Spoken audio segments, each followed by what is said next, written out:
Hey there everyone, this is RCK. Glad to have you back again for this Friday.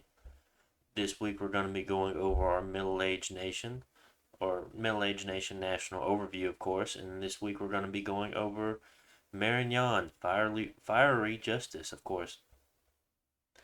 To go ahead and start this off, I want to go ahead and talk about just kind of the features that this nation may have.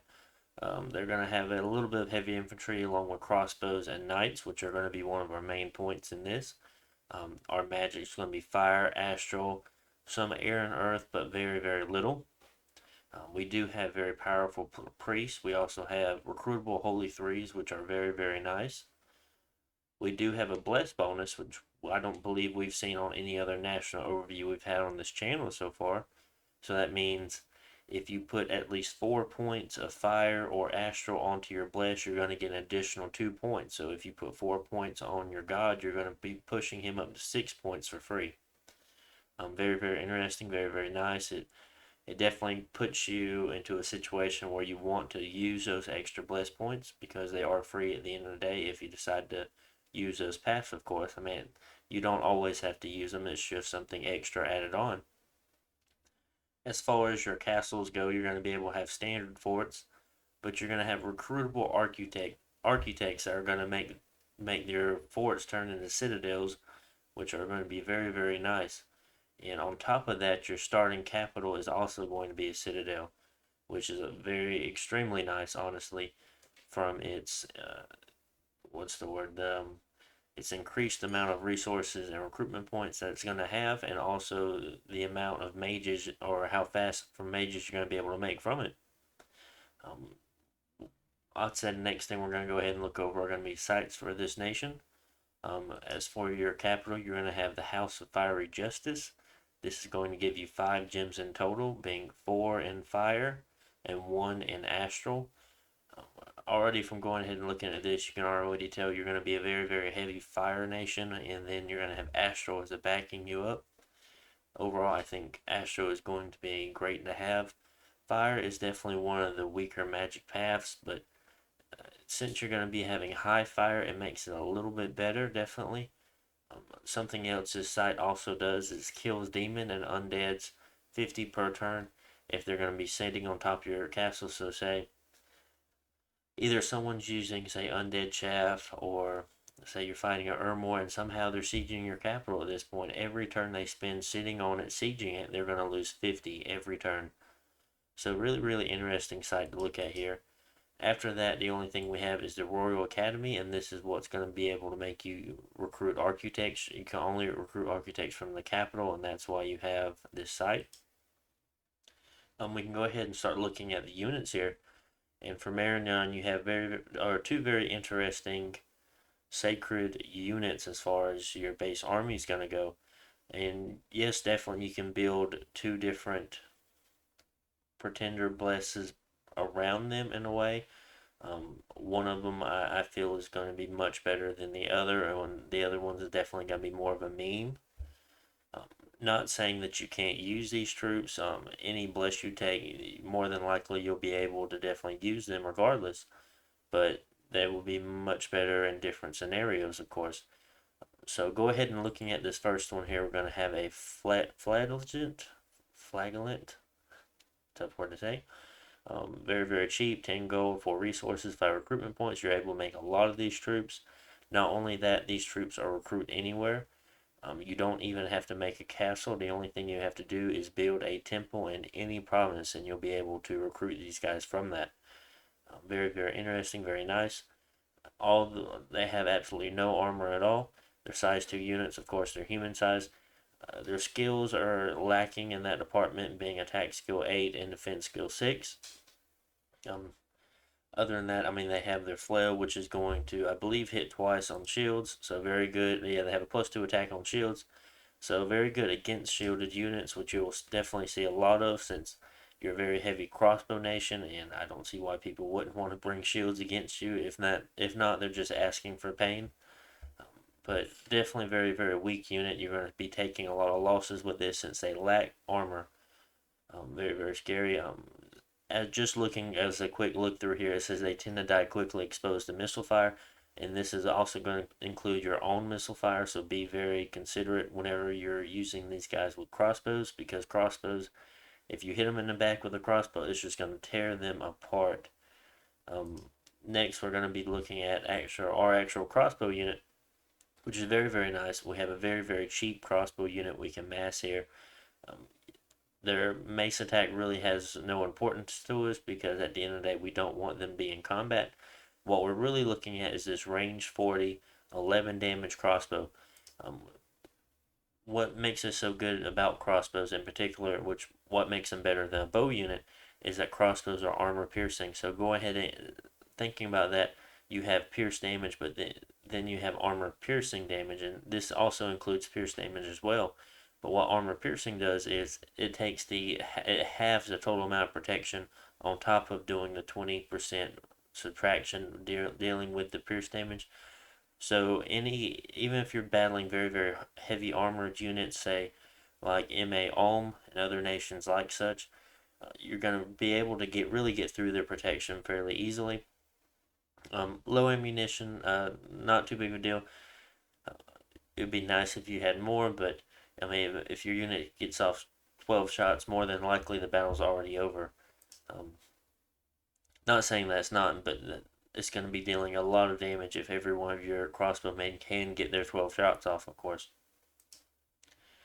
Other than that, we're going to be looking at our next one. We have a swordsman here, and all the swordsman has is a greatsword. They have pretty decent protection, being at 14. Pretty reasonable. Yes, they have high resources, but that's because they have a little bit heavier armor. I don't consider Marignon to have too heavy of armor, but they do have heavy cab, which is very, very nice. The greatsword, yes, is going to be dealing around 21 damage overall, being slash damage. But at the end of the day, I feel like if you decide to go with a front core or a core unit, footman unit anyway, I feel like you have a much better option with the next unit we're going to be looking at, which is going to be the Halberd or Halberdier.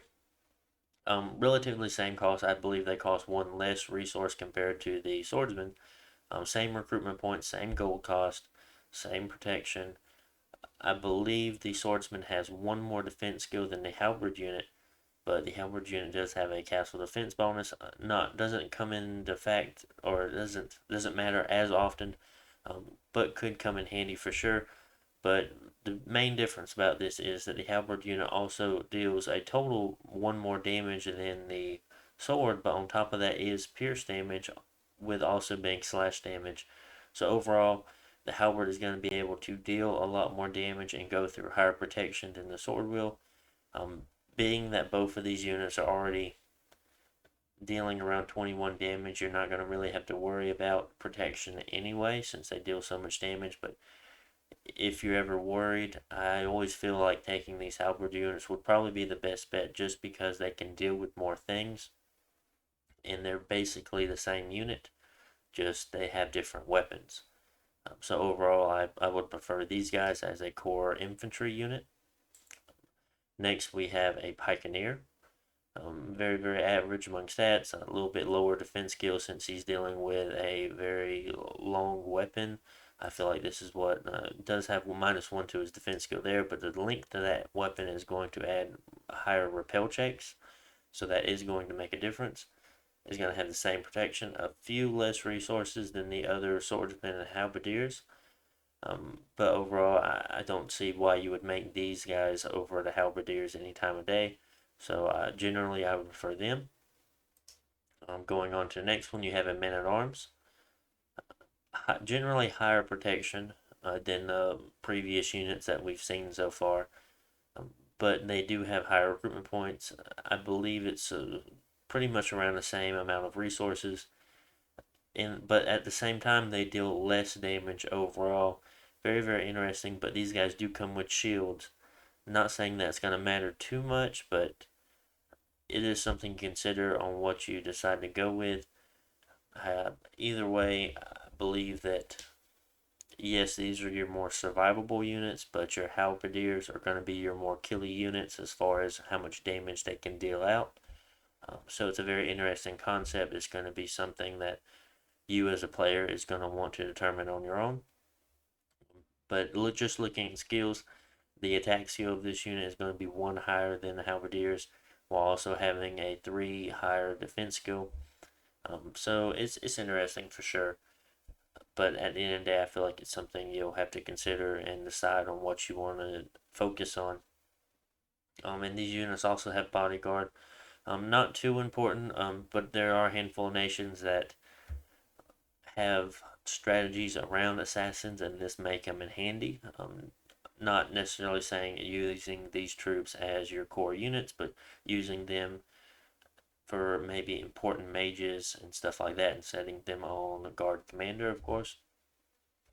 So you do have that if you ever need it. You have a royal guard here. Now this unit is also a bodyguard, a little bit higher than the other one, but this is your non-sacred cavalry unit. A little bit cheaper compared to the other one, being cheaper in gold cost. I believe the resources for your other cavalry unit is 56, so I believe it has a higher resource count, but a lower recruitment point cost. Overall, I mean, 21 protection is going to be very, very high. Defense skill of 16 is going to be very nice. Attack skill 12 is relatively low. I feel like that could be better. And you're going to be having 3 attacks, which all your cavalry units are going to be very, very killy.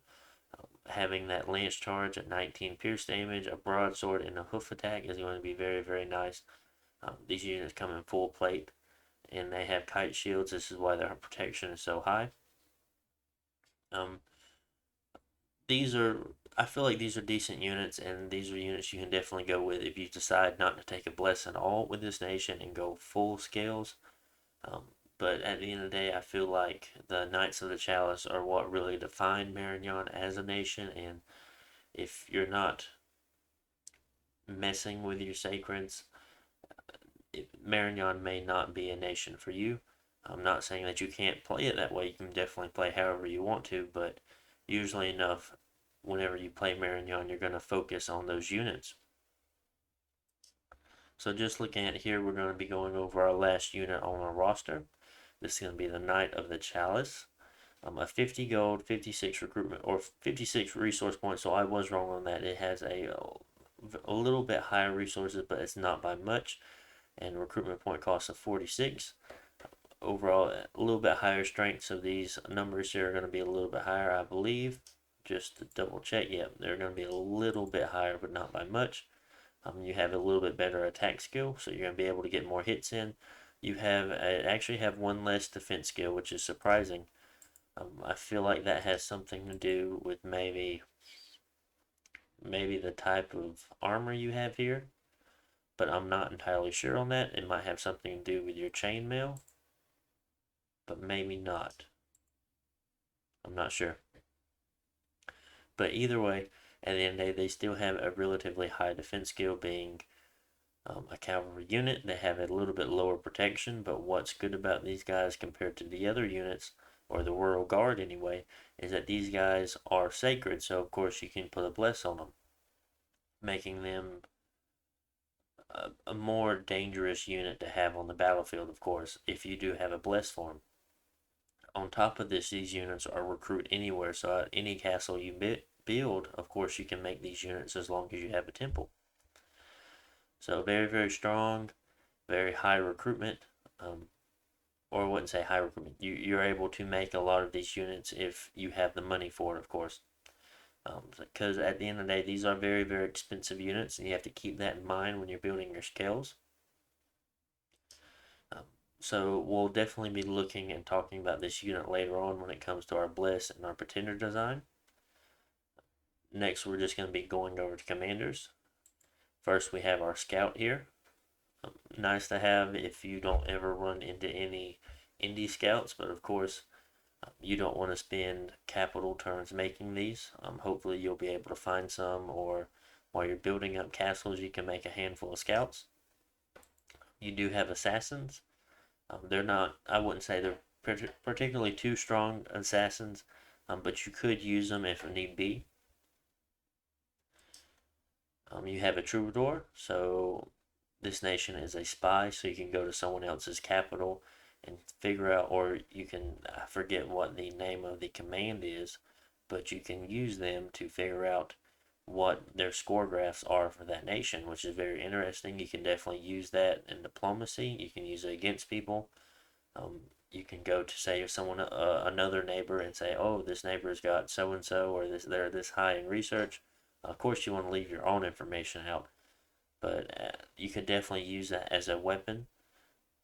Other than that, they have Seduction, so this is going to also be a different command you can use, and it's almost like an assassination command, but instead it has a chance to seduce an enemy commander, so at that point you'll be able to actually take control of them and use them on your own. But since this is a male command or a male unit, you can only seduce units of the opposite sex being female. And honestly enough, there aren't, it doesn't, I mean, off the top of my head, there aren't too many female commanders out there. There's definitely a lot more males, so that does kind of decrease the usefulness of this ability. But it still can come in handy, definitely, I believe. Just you'll have to use it a little bit wiser and definitely keep an eye on what your opponent is using and what nation they're playing, so you'll be able to take full advantage of that. But very, very interesting nonetheless. Stealth 70, so they have a very, very high stealth. I believe it's more than the scout is, being 50. Yeah, so these guys are much harder to find, but they are more expensive. So next we're going to be looking at our first, or not first sacred unit, our first priest unit, being a holy one. These are just very, very cheap priests that you can make. You can make them out of any province that you control as long as you have a temple in it. It doesn't have to be a castle.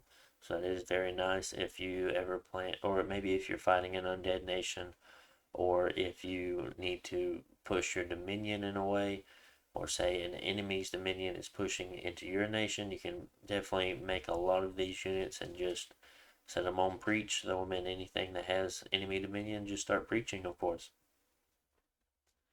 So very, very interesting. These are also stealthy units, so you can use them offensively in a way by putting them in your neighbor's area or your enemy's area and start preaching to either push out their dominion or maybe even dom kill them in a way almost. But being holy ones, that will take a lot.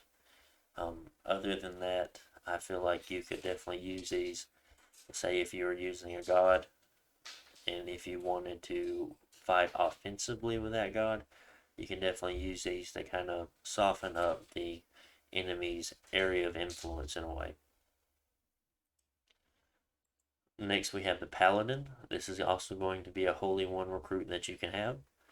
They are sacred and they're combat casters, so they're really good at casting spells in melee.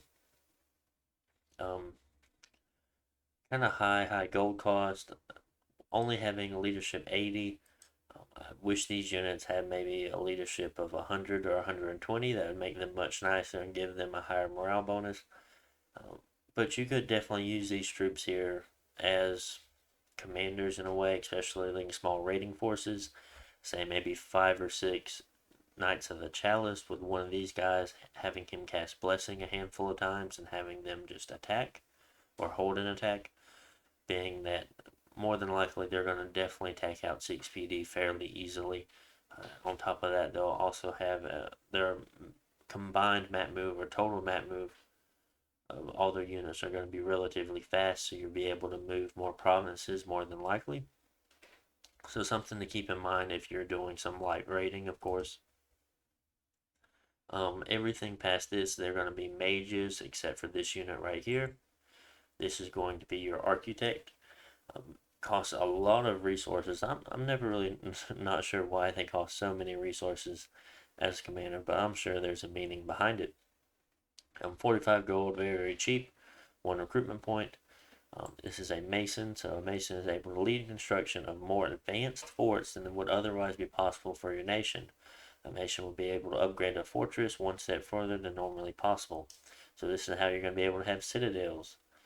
He has a very high castle defense bonus, so very interesting, and he also has a siege bonus. because of course he knows how to build Citadels. Of course he'll know how to destroy them as well. So that's how I make sense of that. He does have a weapon. It's an instrument. What he's holding in his hand over here, I would never recommend thugging this guy out or putting him into combat, but it might be funny just to see. Other than that, we're going to start looking at the mages. Now, I believe they're all mages. Maybe this one is just a priest, but I'm not entirely sure. I'll have to look over it again, of course. We have our initiates here. Just like EA Calum, whenever we went over it at that time, you have the Spirehorn Seraphs. Now, this unit here being the initiate, they cost the same amount, being 45 gold. They have the same amount of research, but instead of 1 air, you're going to be getting 1 fire. So very, very good research monkey. This is what we're going to be looking at here. If you decide to go Magic 3, you're paying 45 gold for 10 research points per turn, while only paying 36 gold per year. Very, very nice. So that means overall you're going to be paying 3 gold a turn for 10 research. Very, very cheap. Very, very nice. Since you're able to make a higher level of forts, you're going to be able to make these guys even faster, and it's going to be extremely nice for you. Next, we're going to be looking at the Inquisitor. See, I was wrong. This was more than a priest, and I was almost certain that it was a mage as well. 135 gold for an old age unit, kind of worrisome. These guys are, if they're sitting around, they're definitely going to rack up some afflictions over time. You might not see it in the first year, but over time they will definitely start getting them.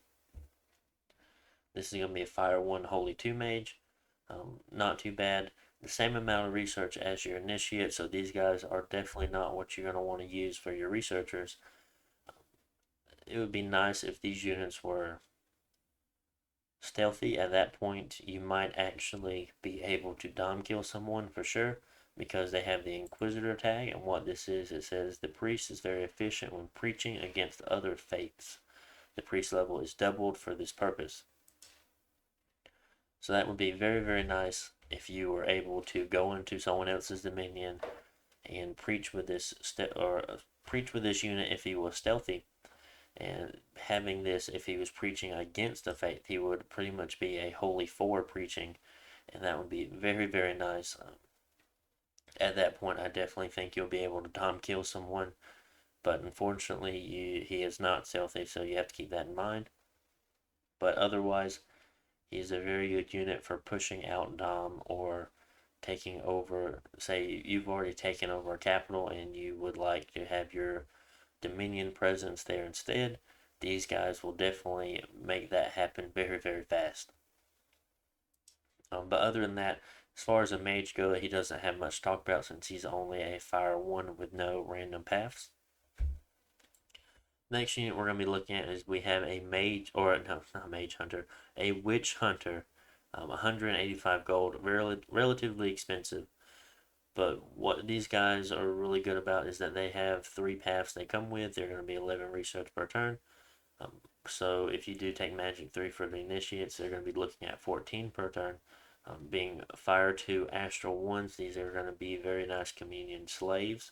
This is the first part we've seen for Astral in your nation so far. Yes, they're relatively high to be using as Communion slaves, so I would use them sparingly if you do. But Fire 2 is also a good amount of fire to cast things like Fireball and stuff like that, with the extra gem. So with 2 gems, you'll be able to do a Fire Elemental, full-size Fire Elemental for 2 gems. So something to keep in mind if you're down to fighting and it's the last-ditch effort and you just need to use stuff. This unit does have a patrol bonus, which is relatively nice if you do need it. So something to keep in mind. A few of these different units that you have just have different tags that you just kind of have to know about to properly use them during the game. Overall, I do like this unit. It is also priest and it's also sacred, so it's relatively nice. They're a little bit on the more expensive side, but I don't think they're too overpriced for what they are. There's also, I believe Fire Astral also has some decent undead killing capabilities. Other than that, we'll head over to our next mage, and we've already gone through this one. But the next one is the High Inquisitor. Pretty much the same as the Inquisitor, but the only main thing about it is that it's going to have a higher priest level. So right out the bat, this 190 gold cost mage, it does take 4 turns to recruit, or 2 turns to recruit, but in your capital being a Citadel or any Citadels that you make, of course you'll be able to make these troops faster. Um, They still have 1 fire path and they still have 7 research, so nothing about that. But their ability to cast Divine Blessing and claim thrones is very, very nice. The Inquisitor tag, not as important, of course, but having the ability to have multiple Divine or Priest level 3 units is just very, very nice for any nation to have, and it's very valuable to you. I do recommend having a handful of these troops. Not necessarily say put them in the battle, but say your prophet dies. Oh, now you need a priest level 3. It's always good to have a few, um, especially if you're leading multiple armies. For sure, since at that point you'll be fairly sacred heavy. You're going to be using the Knights of the Chalice. I wouldn't say use them too much, but you'll definitely have a good or a large amount to where you would have to either bring multiple priests to bless them all, or you would have to have Holy Threes to cast Divine Blessing. So something very, very nice to have. Other than that, we're going to head over to our last unit here, our last mage being the Grand Master. A very, very expensive unit so far. It's going to be your highest costing unit, being 3 fire, or not 3 fire, being 370 gold. Is also 2 turns to make, being 4 recruitment points. 0 protection, so you have to keep that in mind. You do not want these guys getting into any archer fire. Of course, as with all your mages, but especially this one, since of how much more expensive he is. They have relatively high magical resistance. They only have a leadership of 95, which at that point, I mean, yes, they're going to have more leadership than those knights that we looked at earlier, but they'll still only have that +1 morale bonus, which is very unfortunate. But you'll be able to move troops around with these guys for sure. Other than that, I mean, I believe your High Inquisitors, which something I forgot to look over. I knew they had a very, very high leadership bonus, and usually enough when you're leading troops, it'd be nice to lead them with these just to get the morale bonus off of them. So that is something to keep in mind. Um, so other than that, I mean, you're looking at a old age mage. You're gonna want to keep these guys relatively safe. If they do get afflictions, hopefully enough, they won't affect their magic paths. Being fire 3 astral 2s, you're gonna be very, very good at casting high fire spells, of course, and also be able to decently cast high astral spells, which we'll go over in our research goals later. Um, You'll have a few randoms on this mage, and this is where you get your earth and wind randoms, which will be fairly nice for you to have and be able to break into those paths. But on top of that, going up to fire 4 actually isn't that bad. That could be fairly useful for you, and going up to astral 3 is going to be pretty nice as well. Usually enough, you won't have to worry about magic duels too much, but it is something that might come up when you're using these Astral 2s, and having that Astral 3 there is just going to have a higher chance of them not being affected. It wouldn't even be too surprising if you put a star sign skull cap on them just to put them on the Astral 4 to make sure, kind of put a little bit more defense on them in a way if someone did decide to do something like that to you. But at the same time, I'm sure you'll be bringing these witch hunters, so hopefully they could take some of the blunt of the attack of the magic duels. But it is something you have to stay mindful of if you're fighting, or if you choose to fight another astral nation, because you wouldn't want to be losing too many of these guys to one astral pearl and a mage, you know. So something to keep in mind. They are sacred units. They do have fire resistance, and they are very, very old compared to how old they should be, since they start around age 65. So you're definitely going to see these guys gaining some afflictions over time. Their holy tools, not too big of a deal. It would be nice if these guys were Holy Threes as well, and we just got rid of the High Inquisitors altogether and added a little bit more leadership, but it is what it is, I suppose. You can't have everything on one mage, of course. So, with all those done, we're going to head over to the battle map. I only did one test for this. I feel like, what's the word I'm looking for? I feel like for me, doing one test is a lot more effective on showing what this nation can do, because I feel if I continue to do test after test after test, I'm just going to pick out the best one and show it to you. Whereas if I just do it the first time, it has a lot higher probability of bad things happening and it being a more realistic test to what may happen in your own expansion. So go ahead and looking at it. So we had a very bad start, honestly. I feel like this is one of the worst starts you can have on this map, being here on this island. Other than that, I would say this start right here would be the second worst or first worst. It's hard to eat. Both of these are very bad starts to have, but regardless, we did the best with what we had. Overall, at the end of the day, we were able to get 1, 2, 3, 4, 5, 6, 7, 8, 9, 10, 11, 12, 13, 14, 15, 16, 17, 18, 19 province expansion on turn 12 if you look at the bottom.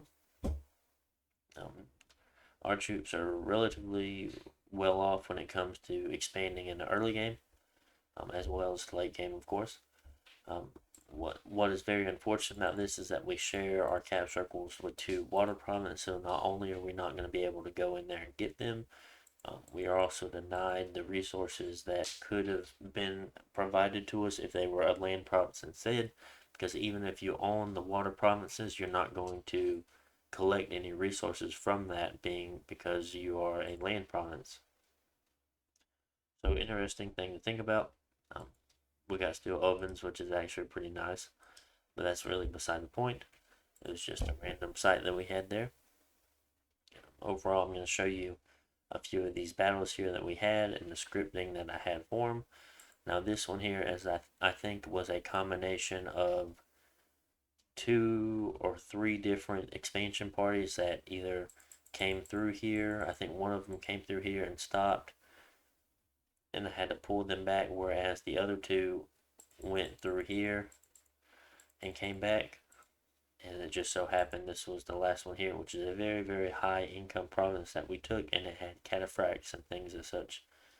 So we definitely needed a little bit extra troops, but these other ones are relatively small expansion parties that will work just as well as showing the examples for them. Now which one is that? So we get to see the large battle to begin with, being the farmland with the cataphracts. Now this is a relatively large amount of sacred units to be using, and this is why I said this was multiple expansion parties combined into one, of course. As far as recruitment went in the early turns, I recruited crossbows and knights, and that was it. And here we're going to be running in these units. I will go over the blessed that I chose in a moment. But as you can already tell, they are tearing through them and turning red, so you know we already had blood surge. And they have connected with the light cav, and it won't be much longer until they're gone. And there they go. And let's go ahead and look at the report. So we didn't lose any units, and we killed almost everything. Very few of them got away. So that was a very nice battle we had, of course. Next province here. This is the province that my prophet was in from our first expansion party. We are fighting these Amazons, so it's going to be a very nice province for us to have, being Astral 1 air ones. Even though we do have a little bit of air already, it's going to be nice to have a lot more air, since that was only on a 1 out of 4 chance of getting it. this is going to be 100% chance of getting it. So very, very nice.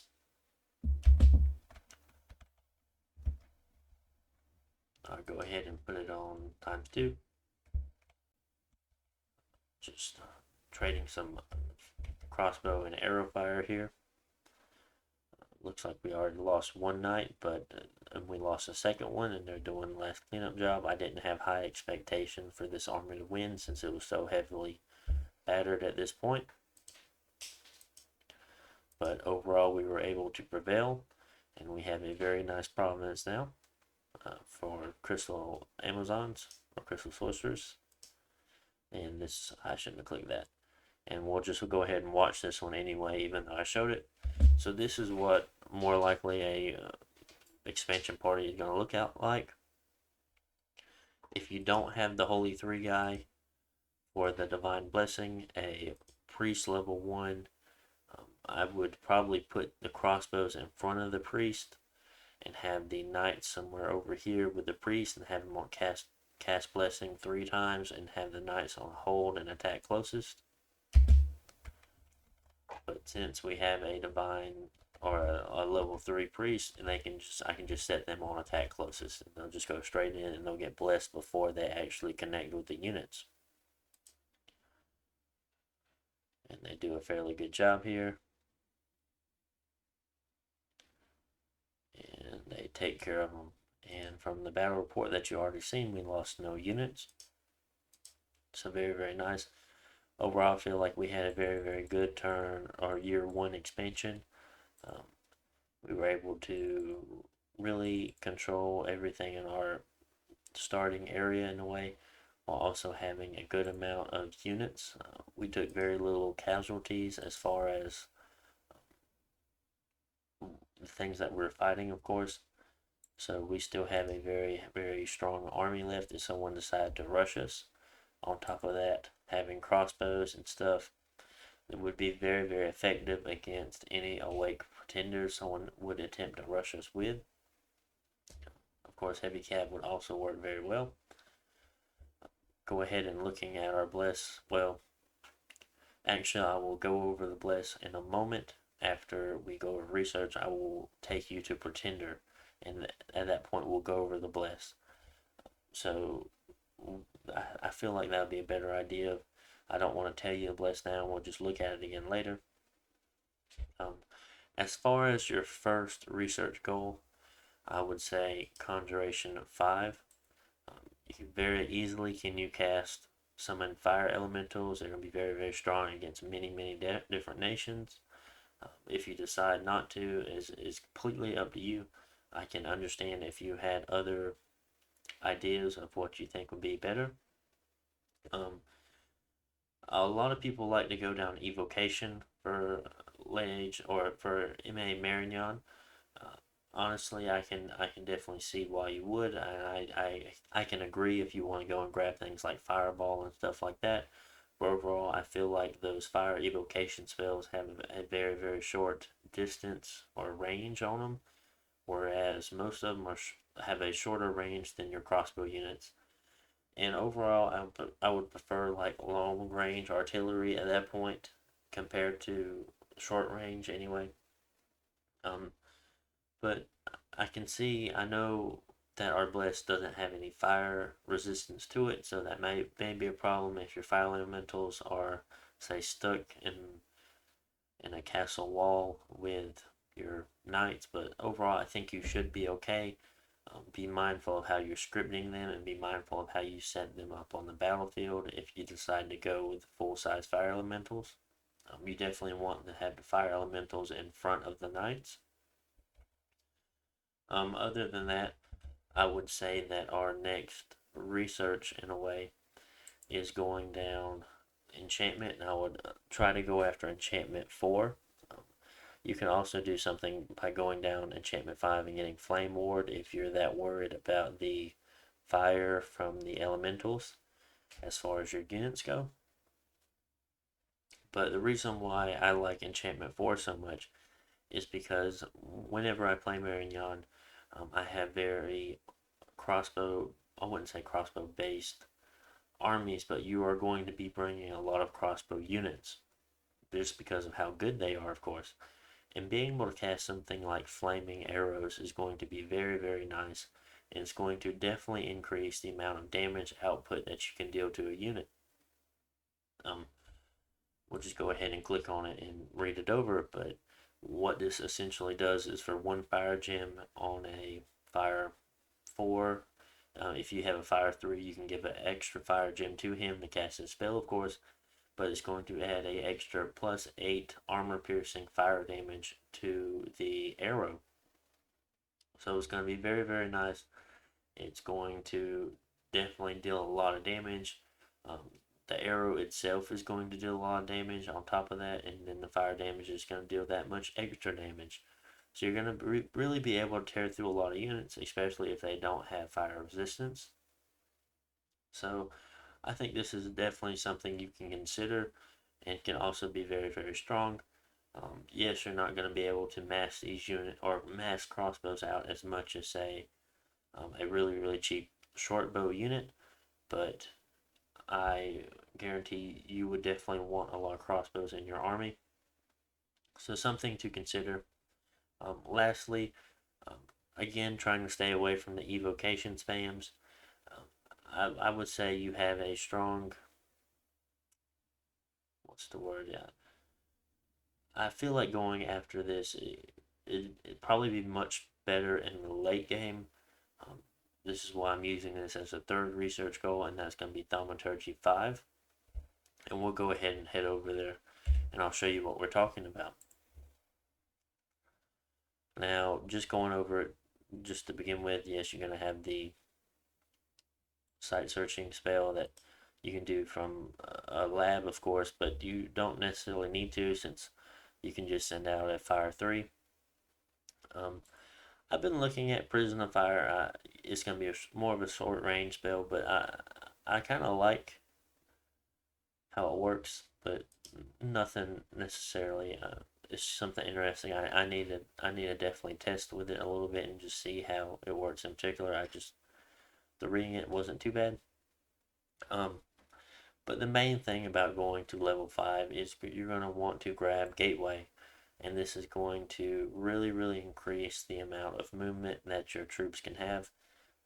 Any one of your astral randoms on your, what their units called, the very expensive mages that you have, that any of those astral randoms, they of course can put a Starshine Skullcap on, taking them up to Astral 4.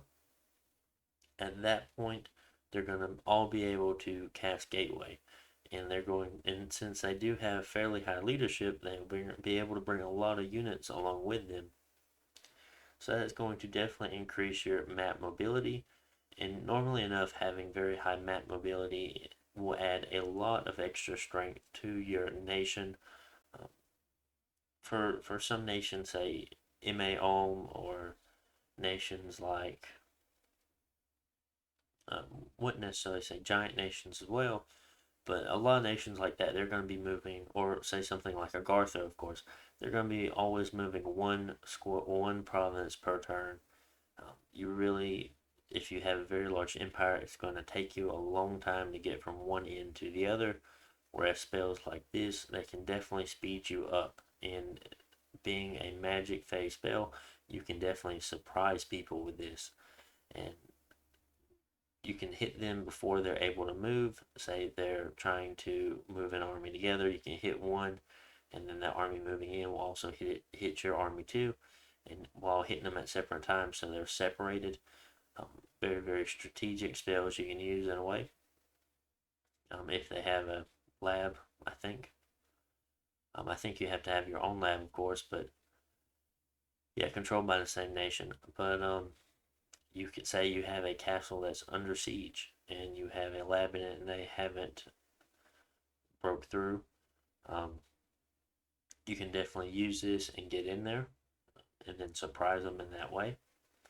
There's a lot of very interesting things you can use with this, but one of the main things is just your map mobility at that point is greatly increased, which would be very, very nice.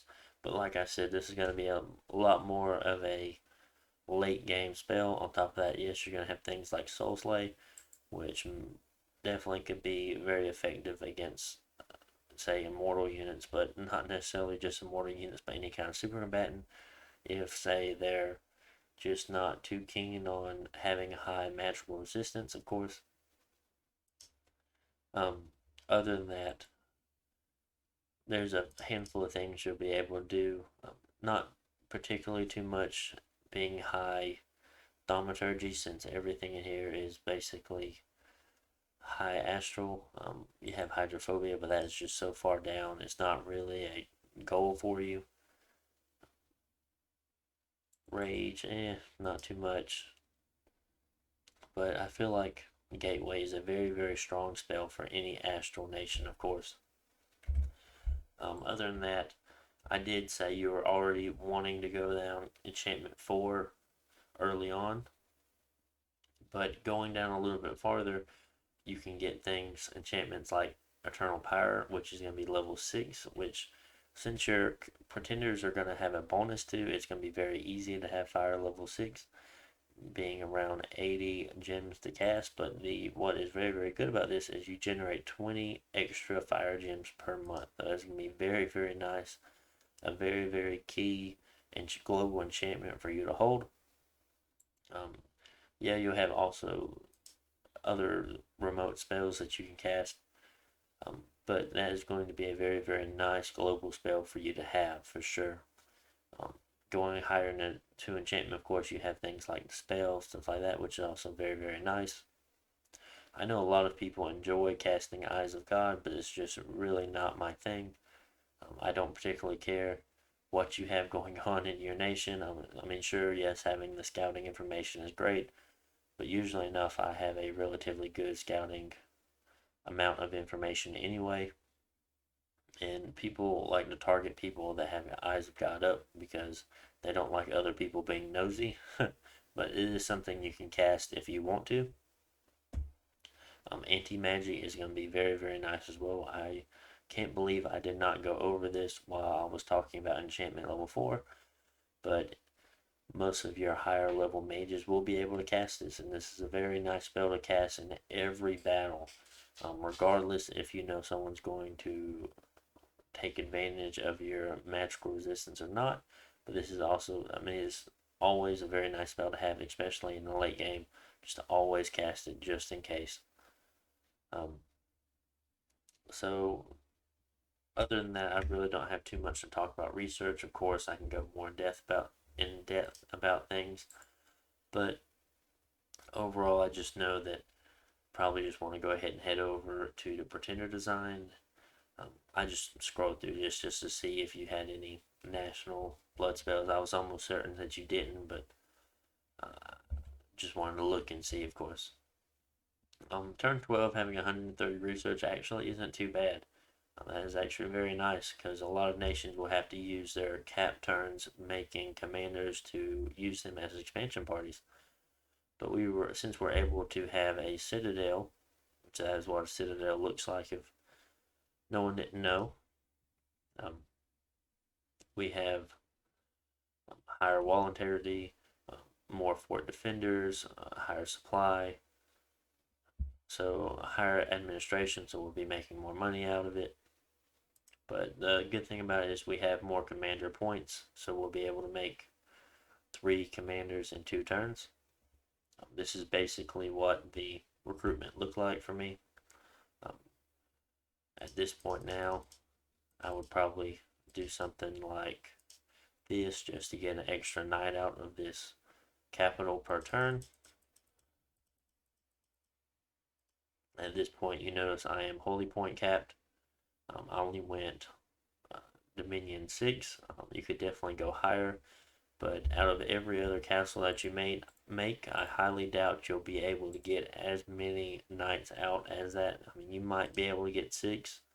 You might be able to push it up to 7. I mean, you'll definitely be able to push it up to 7 out of your capital, but out of any other province other than maybe a handful like this one here, maybe this one, I highly doubt you'll be able to get that many knights per turn out of them, but you can always try, of course.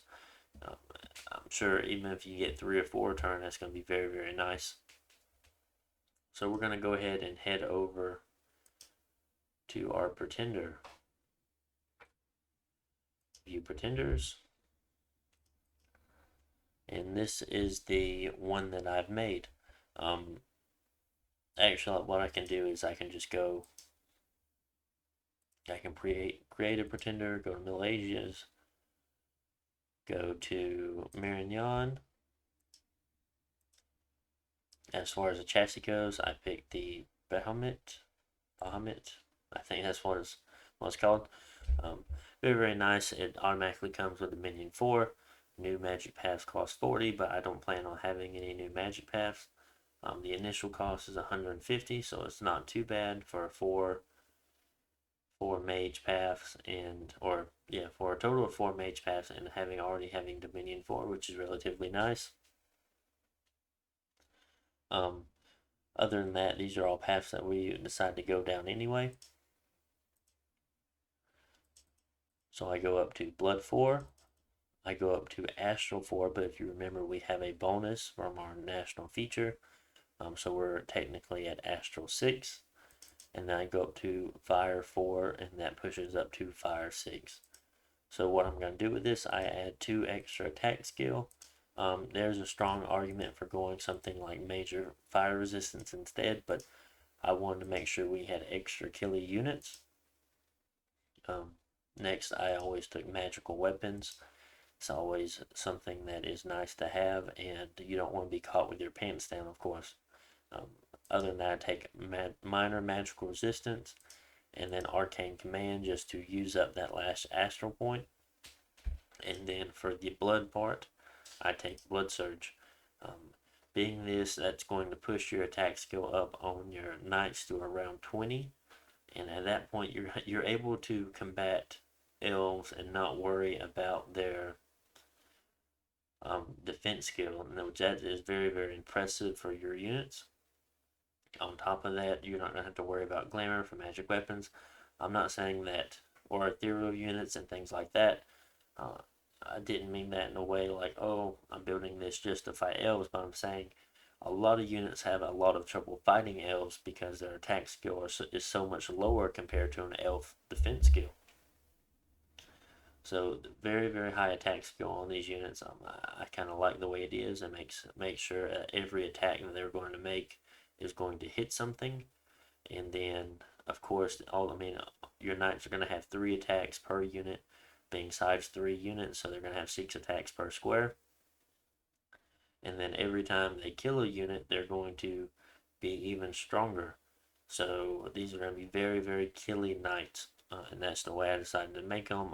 You can definitely make them in different ways by like making them more resistant to different things, but I decide since you're going to be having a lot of them, you might as well just go with a kind of lower end bless, not too bless heavy, while also taking very decent scales. So what I do here is I go up to the minion 6. I do go imprisoned. Oop, wrong way. And this is what I take.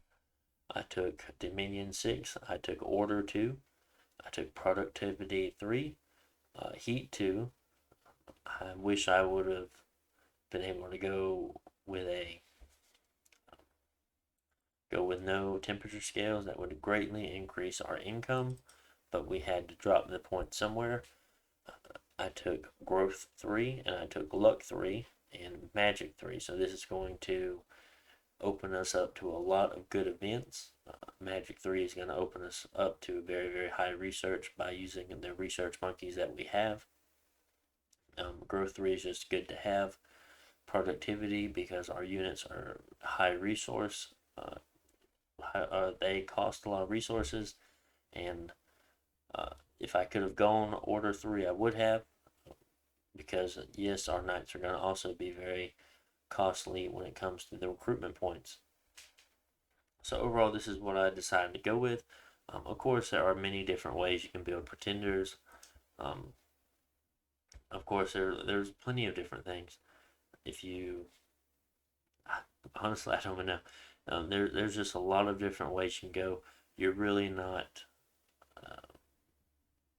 stopped in any way because you just have so many different pretender options you actually have for this nation, which is fairly interesting.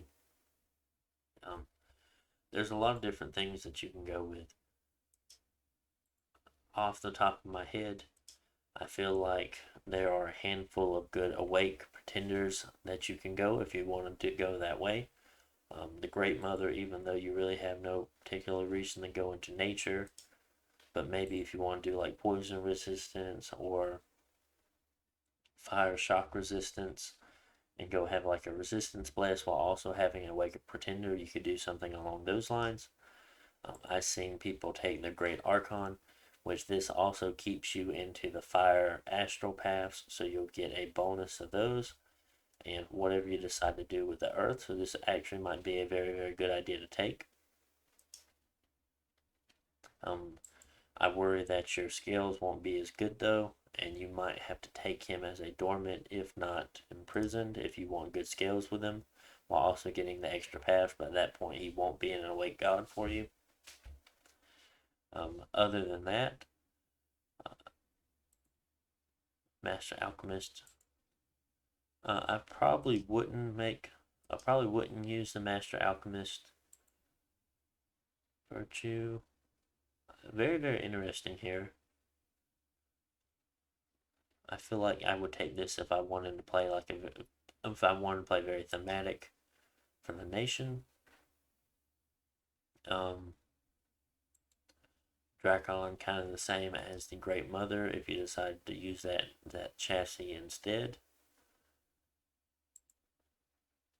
And I have been seeing some of these units here being the monster units on occasion. I've seen some people take them. They're fairly interesting. I actually never used them before, but they look fun. Other than that, I probably wouldn't take the Titan of the Forge. I believe with the Duyu of War, I've seen some Repel Bless shenanigans going on with that before, which was fairly interesting actually, which opened up a whole new thug and super combatant ability. But yeah, there's definitely a lot of things. I mean, you can definitely go with immobiles. The one we took, yes, it is immobile in a way, but having high astral, you'll be able to teleport very, very easily, so you won't have to worry about that. Oh, this is interesting. Phoenix. I don't think I've ever messed with this one as well. Firepower, Heat 4, Dominion, and Mortality. So as long as it stays in your Dominion, what this means, if your god dies, of course, if it dies in its own Dominion, it will come back in 2 months, 2 turns. It will come back to you in the capital. If not, you'll have to call it back using priests. But for this nation, of course, since you have so many, it'd be relatively easy for you to call your pretender back. Interesting, I didn't know that it had those tags to it, which I enjoy. Corpse Dog of the Underworld. Lots of interesting pretenders. I don't know why I was spending so much time or wasting so much time just looking at them, but they're relatively cool. Lots of really cool ideas you can come up with these guys. So really, really interesting. Maybe you could do something like a. Let's look. No, I'm looking for a water. There we go. Like a water, air.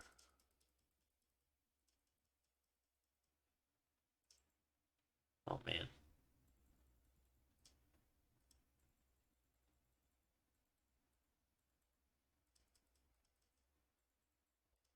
I'm just doing this for fun. Um,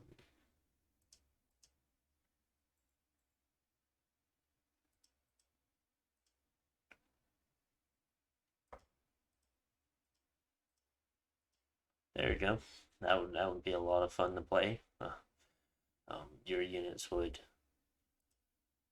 So they had a combat speed of 20, and then they would be doubled, and then how much? Plus 30%. So technically enough, so I guess it stacks differently. So it's plus 30%, plus 30%, plus 30%. I'm not sure what those numbers come out to. Then on top of that, quickness will double everything. So you're probably looking at a combat speed 80 or combat speed 100 cavalry unit. Very, very funny. I've seen some people do it with like Pangea. I was just looking for a god that had these paths, so it wouldn't be too expensive for us to really take it. But being an Incarnate Bless, maybe we would want something more dormant and take something along the lines of, oh god, we won't want to go that far. Oh, oof. Something like that, maybe. I don't know. Um, it'd be very funny to have anyway, but that's just more of a meme. Um, Overall, I don't know why I press exit like that, but I'm going to go ahead and talk as this screen's going by, of course. Um, we'll be, of course, still having our national overviews on Friday. Every Monday, I will be posting parts to our game, the Arena of Tyrants game that for EA Calum. Hopefully, we will start seeing more of that. I know it's relatively slow because I only post once a week for those videos. But now that I've been doing, or now that I do a national overview and now that I do a game, it does put a little bit more on my plate. So we'll definitely see how things go. I rather enjoy doing all of this for sure. So I hope everyone has a great Friday, and I see you back here again. Actually, there was something that I remembered. We actually hit our, or it's my personal, it's not something that I told anyone in particular. We hit my little subscriber goal. We hit 50 subscribers, which is really, really cool. I really enjoyed that. It was very, very exciting for me. I like seeing when people subscribe because I get a notification for it. I always try to keep up with it. So really, really cool. I also think my first video almost has 200 views.